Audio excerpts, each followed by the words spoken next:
दोस्तों, यह कहानी एक ऐसी ही खौफनाक और इबरतनाक घटना है जिसे सुनकर किसी भी पत्थर दिल इंसान का दिल पसीज जाएगा और देखने वालों की रूह कांप जाएगी।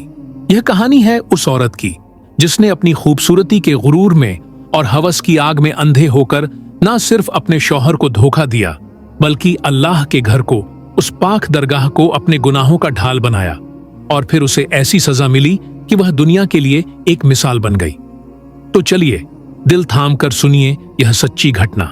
इस लड़की का नाम मारिया था। वह बला की खूबसूरत थी, इतनी हसीन कि देखने वाला पलकें झपकाना भूल जाए। वह अपने माँ बाप की पहली औलाद थी और बहुत मन्नतों मुरादों के बाद पैदा हुई थी, इसीलिए घर भर की लाडली थी। मारिया के बाद अल्लाह ने उसके माँ बाप को एक बेटा भी अता किया, मगर जो मोहब्बत और लाड प्यार मारिया को मिला वह शायद ही किसी और को नसीब होता। लेकिन कहते हैं ना कि हद से ज्यादा लाड प्यार अक्सर औलाद को बिगाड़ देता है। मारिया के साथ भी यही हुआ। वह जिद्दी, मनमौजी और अपनी खूबसूरती पर इतराने वाली लड़की बन गई थी। उसे लगता था कि यह पूरी दुनिया उसकी खूबसूरती की गुलाम है। उसकी असलियत उसके वालिद के सामने उस दिन आई जब उन्होंने अपनी बेटी को मोहल्ले के एक आवारा लड़के के साथ खतो किताबत करते हुए और हंस हंस कर बातें करते हुए देख लिया। वह मंजर देखकर उनके पैरों तले जमीन खिसक गई। जिस बेटी को उन्होंने फूलों की तरह पाला था वह उनके इज्जत की धज्जियां उड़ाने पर तुली थी। जब उन्होंने घर आकर अपनी बीवी को यह बात बताई और बेटी को डांटना चाहा तो मारिया की मां, जो अपनी बेटी की हर गलती पर पर्दा डालती थी, ढाल बनकर सामने आ गई। अरे छोड़िए भी, बच्ची है, नादानी हो गई होगी, मां ने लापरवाही से कहा। लेकिन वालिद समझ चुके थे कि यह पानी अब सर से ऊपर जा रहा है। उन्होंने फैसला किया कि बदनामी का दाग लगने से पहले मारिया की शादी कर देनी चाहिए। उन्होंने उसी लड़के के घर रिश्ता भिजवाया जिसके साथ मारिया का चक्कर था, मगर वह लड़का तो सिर्फ वक्त गुजार रहा था। उसने साफ इनकार कर दिया। मायूस होकर पिता ने अपने एक बहुत ही शरीफ और मेहनती शागिर्द समीर से मारिया की शादी तय कर दी। समीर एक सीधा साधा मजदूर था जो दिन रात मेहनत करके अपना घर चलाता था। मारिया को बिना बताए शादी की तारीख रख दी गई और जब उसे पता चला तो उसने बहुत हंगामा किया, मगर पिता की सख्ती के आगे उसकी एक न चली। वह दुल्हन बनकर समीर के घर आ गई। शादी के कुछ ही दिन बाद मारिया के पिता का इंतकाल हो गया और अब मारिया के सर पर रोकने टोकने वाला कोई नहीं रहा। समीर अपनी खूबसूरत बीवी को पाकर बहुत खुश था। उसे लगता था कि अल्लाह ने उसे दुनिया की सबसे बड़ी नेमत दे दी है। वह मारिया को खुश रखने के लिए अपनी हैसियत से बढ़कर खर्च करता। लेकिन मारिया को न समीर से मोहब्बत थी न उसके घर से लगाव। उसे समीर का छोटा सा घर कैदखाना लगता था और समीर की मजदूरी वाली कमाई उसे फूटी आंख नहीं सुहाती थी। शादी के कुछ दिनों बाद ही उसने अपना असली रंग दिखाना शुरू कर दिया। उसे घर के काम करने में शर्म आती थी। सास की सेवा करना तो दूर, वह उनसे सीधे मुंह बात भी नहीं करती थी। फिर शुरू हुई उसकी फरमाइशों की लिस्ट। एक दिन उसने जिद पकड़ ली, मुझे एक बड़ा टच स्क्रीन वाला महंगा मोबाइल चाहिए। समीर ने बहुत समझाया, मारिया अभी हाथ तंग है, कुछ दिन रुक जाओ। लेकिन मारिया ने घर सर पर उठा लिया, खाना पीना छोड़ दिया। मजबूर होकर समीर ने कर्ज लेकर उसे मोबाइल दिला दिया। समीर सोचता था कि मोबाइल मिलने से मारिया खुश रहेगी और घर में मन लगाएगी, लेकिन वह कितना भोला था। वह नहीं जानता था कि वह मोबाइल मारिया ने समीर से बात करने के लिए नहीं बल्कि अपने पुराने आशिकों और नए दोस्तों से रिश्ता जोड़ने के लिए लिया था। जैसे ही समीर काम पर जाता मारिया घंटों फोन पर लगी रहती, हंस हंस कर बातें करती और समीर की बुराई करती। मारिया की हवस और लालच दिन ब दिन बढ़ता जा रहा था। उसे महंगे कपड़े, जेवर और ऐशो आराम चाहिए था जो समीर उसे नहीं दे सकता था। तब उसने एक शैतानी योजना बनाई। वह अपनी मां के घर गई और वहां जाकर उसने नोटों की एक गड्डी अपनी मां के हाथ पर रख दी। मां, जो गरीबी से तंग आ चुकी थी, इतने पैसे देखकर हैरान रह गई। मारिया ने कहा, मां, यह तो बस शुरुआत है, मैं तुम्हें गरीबी से निकाल दूंगी, बस तुम्हें मेरा साथ देना होगा। मां ने पूछा, क्या करना होगा? मारिया ने कहा, तुम्हें बस समीर से झूठ बोलना है। मैं समीर से कहूंगी कि मैं हर जुमेरात को बड़ी दरगाह पर जियारत और सलाम करने जाती हूं और रात को तुम्हारे पास रुकती हूं। जब भी समीर पूछे तो कह देना कि मारिया मेरे पास है। मां का जमीर पहले तो कांपा, लेकिन पैसों की चमक ने उसकी आंखों पर पट्टी बांध दी और वह इस गुनाह में शामिल हो गई। अब हर जुमेरात यानी गुरुवार को मारिया का यही मामूल बन गया। वह घर से यह कहकर निकलती कि वह दरगाह जा रही है। समीर, जो उसे बहुत नेक और पाकीज़ा समझता था, खुशी खुशी उसे इजाजत दे देता। हकीकत यह थी कि मारिया दरगाह के नाम पर घर से निकलती और अपने अमीर आशिकों के साथ होटलों में रातें गुजारती, घूमती फिरती और महंगे तोहफे लेकर वापस आती। समीर जब उन नए कपड़ों और जेवरों के बारे में पूछता तो वह कह देती कि यह सब उसकी मां ने दिलाए हैं। समीर की मां, जो एक तजुर्बेकार बुजुर्ग औरत थीं, उन्हें अपनी बहू के ये रंग ढंग बिल्कुल ठीक नहीं लगते थे। वह अक्सर समीर को समझाती, बेटा अपनी बीवी पर नजर रख, मुझे उसके लक्षण ठीक नहीं लगते। ये हर हफ्ते घर से गायब रहना, नए नए कपड़े, ये सब ठीक नहीं है। लेकिन समीर अपनी मां की बातों को वहम समझकर टाल देता। एक बार की बात है, समीर भी मारिया के साथ दरगाह गया। वहां एक बहुत पहुंचे हुए बुजुर्ग बाबा साईं बैठे थे।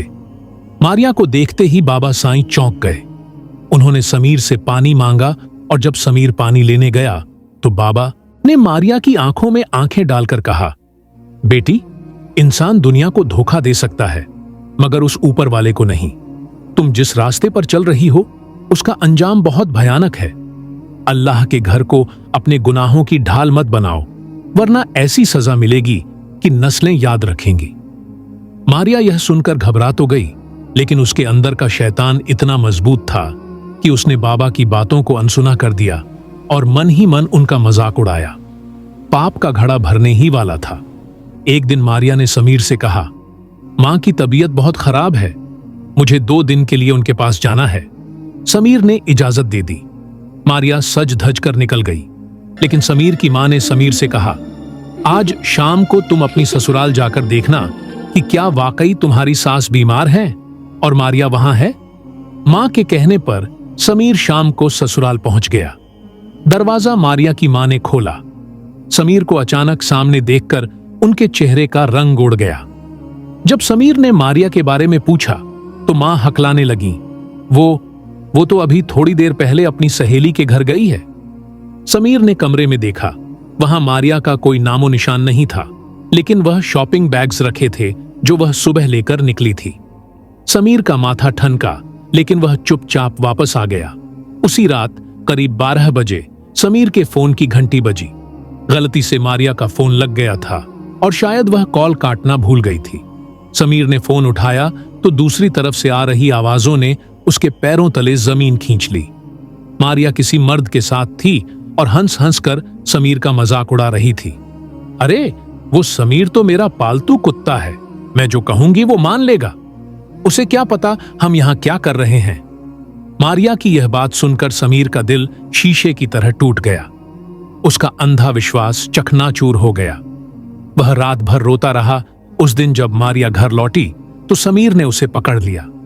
उसका फोन उसके सामने फेंका और दहाड़ा, कहां थी तुम रात भर और किसके साथ थी। मारिया पहले तो घबराई, लेकिन फिर उसने वही औरत का सबसे बड़ा हथियार इस्तेमाल किया, आंसू। उसने रोना धोना शुरू कर दिया। आप मुझ पर शक कर रहे हैं? मैंने तो सिर्फ मजाक में बात की थी। जब समीर नहीं माना तो मारिया ने वह गुनाह किया जिसकी माफी आसमान वाले के पास भी मुश्किल से मिलती है। उसने वहां रखा कुरान पाक उठा लिया। समीर की मां चिल्लाती रही, नहीं बहू, झूठी कसम मत खा, अल्लाह का कहर टूट पड़ेगा।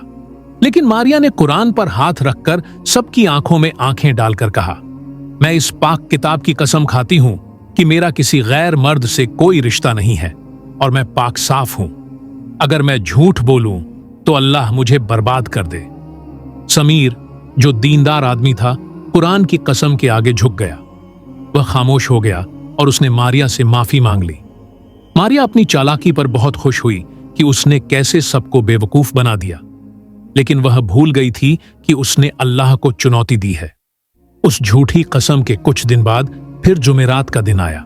समीर ने कहा, चलो आज दरगाह चलते हैं, सलाम करके आएंगे। मारिया जाना नहीं चाहती थी, लेकिन समीर की जिद के आगे उसे जाना पड़ा।